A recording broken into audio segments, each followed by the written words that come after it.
Now to the news flashing on your screens. The trade deficit has narrowed to $9.78 billion. It's down from over $16 billion. If you look at it year on year, Lata Venkatesh now joining us with her analysis of the trade deficit data. Over to you, Lata. This does look like it's yet another poor showing imports down 30%. That's largely because of cheaper oil imports for sure. Gold imports, that's fairly decent, but month on month, that's not a very, very big fall. Last month, I think we totaled less than $2 billion. So year on year, it looks smaller. It's the export data that's perhaps more important. 24% lower. That's a new low that we are hitting in terms of exports. Not surprising because the world is contracting, but this will be perhaps the 10th month or the 11th month that we are seeing exports contract. Oil imports down about 45%. So that explains why the entire import bill itself is down by over 20%. It's exports fall that, exports fall can always partially be explained by the fact that India imports a lot of value-added petrochemicals. And as the price of crude falls, your petrochemical exports, specialty petrochemical exports value also falls. That is a large part of the fall in exports, but nevertheless, we are having trouble even with other exports. Overall, the trade deficit down to about less than 10 billion.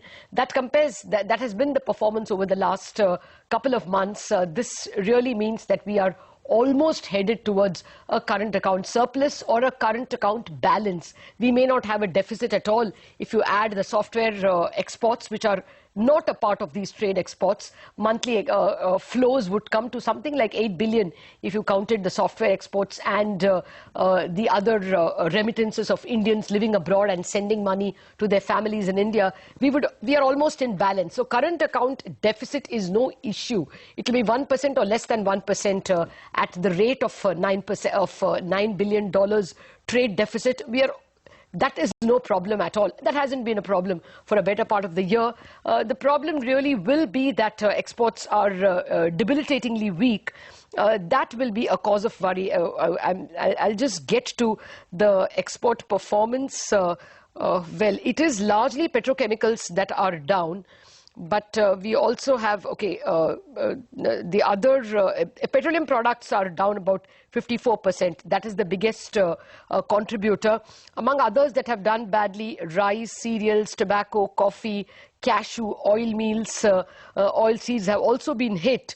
But let me just look at textiles because the engineering goods also hit by about 28%. Those are value-added Indian exports that are hit by the shrinkage in global growth.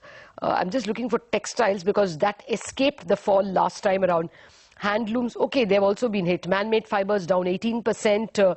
RMG of all textiles put together is still up 3% and jute is up 33%. So those are the two products that are not that hit.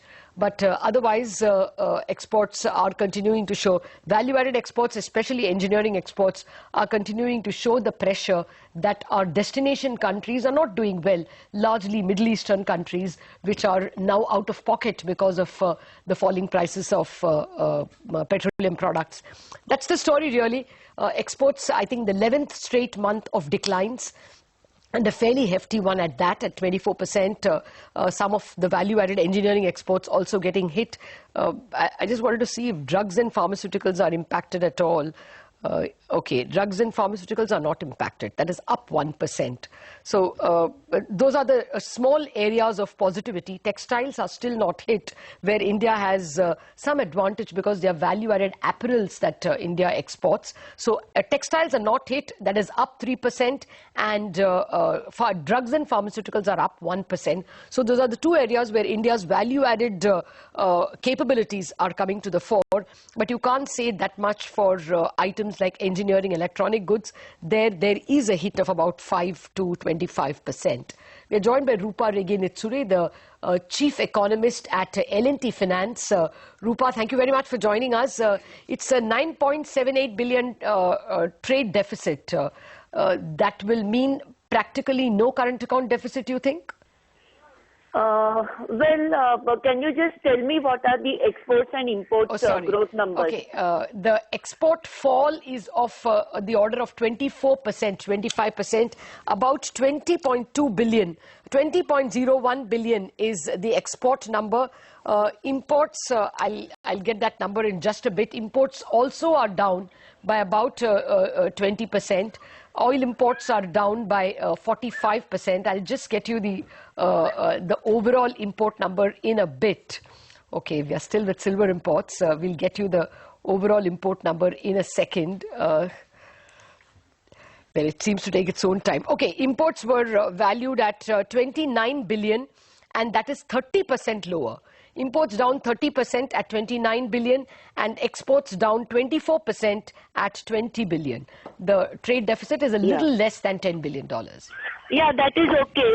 We all know that trade deficit number is getting supported by, significant fall in oil and other commodity prices, because in this current financial year, oil prices are down by almost 55%. So, the trade deficit number is entirely on the back of, reduced imports. Okay. But one silver lining is that non-oil, non-precious imports have started showing modest recovery from last month, and I hope it has continued in this month also, because all said and done, we are seeing modest recovery in industrial sector. Well, month on month, I understand. I feel, industrial recovery means there will be some uptick in non-oil, non-precious metals imports. But given the fact that commodity prices have fallen significantly, current account deficit will nevertheless remain below 1% of GDP. Okay, well, gold imports have come in at $3.5 billion. That's a bit of a worry, you think? Because I think in October, in October it was less than $2 billion. In festive season, we see this kind of an uptick in gold imports. But I don't think that anywhere we have to worry for a situation like 2013, where gold alone was, perceived as a good hedge against inflation. Fair enough. No, I take your point completely. Thank you very much, Rupa, for joining us. Those are the pockets of worry, if you please. Gold imports at $3.5 billion compared to $1.7 billion in October. That's over a $1 billion increase, almost a $1.5 billion increase in gold imports. Not a very pleasant thing. One would have liked that to be a little lower. But otherwise, this is par for the cause. One would have wanted the exports to be a little better, definitely. A fall in 25% is no good.